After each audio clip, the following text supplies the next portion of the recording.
Si par excuse, nous entendons que Dieu fermera les yeux sur nos torts à cause de notre ignorance, alors il n'y a pas d'excuse valable pour le péché.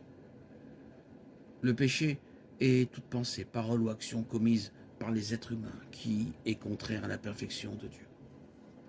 Quand Adam et Ève furent les premiers créés, ils n'ont rien fait qui soit contraire à la perfection de Dieu.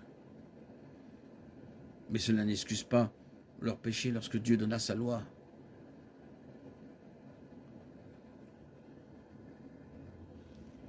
C'est pour nous faire connaître ce qu'est le péché. Nous devons apprendre le péché au sérieux. L'une des raisons de tous les sacrifices et les rituels de purification continuelle dans l'Ancien Testament était de montrer au peuple à quel point il était loin de la sainteté de Dieu. Le but des conséquences négatives dans Genèse 1, 27, 31, ils ont été créés dans un état parfait, sont restés sans défaut, jusqu'à ce qu'ils cèdent à la tentation. On pourrait soutenir que n'ayant jamais vu la mort, ils étaient quelque peu ignorants. Aux Israélites, il a donné des instructions spéciales concernant les sacrifices lorsqu'une personne ou une nation entière péchait par ignorance. Hébreux 9, 7. Lévitique 4 décrit des dispositions de Dieu pour ceux qui ont péché involontairement ou par ignorance. Nombre 15, 22, 29 réitère cette disposition et donne des détails sur les sacrifices spéciaux requis pour obtenir le pardon du Seigneur lorsque quelqu'un a péché par ignorance. Lévitique 5, 17 le dit clairement.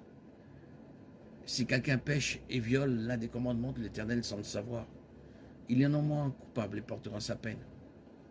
L'ignorance n'excusait pas le péché. Les péchés commis par les Israélites par ignorance nécessitaient toujours un sacrifice expiatoire. Bien que l'ignorance n'excuse pas le péché, elle peut atténuer la punition. La punition de la loi pour le péché involontaire était nettement plus légère que celle pour la rébellion ou le blasphème délibéré.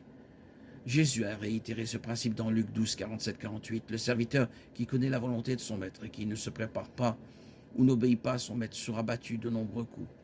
Mais celui qui ne se prépare pas, qui ne fait pas ce que son maître lui demande, sera battu de coups.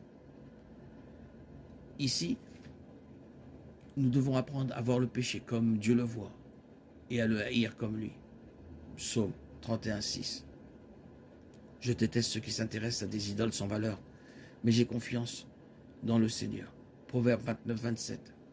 L'homme injuste est en abomination au juste, mais celui dont la voie est droite est en abomination aux méchants.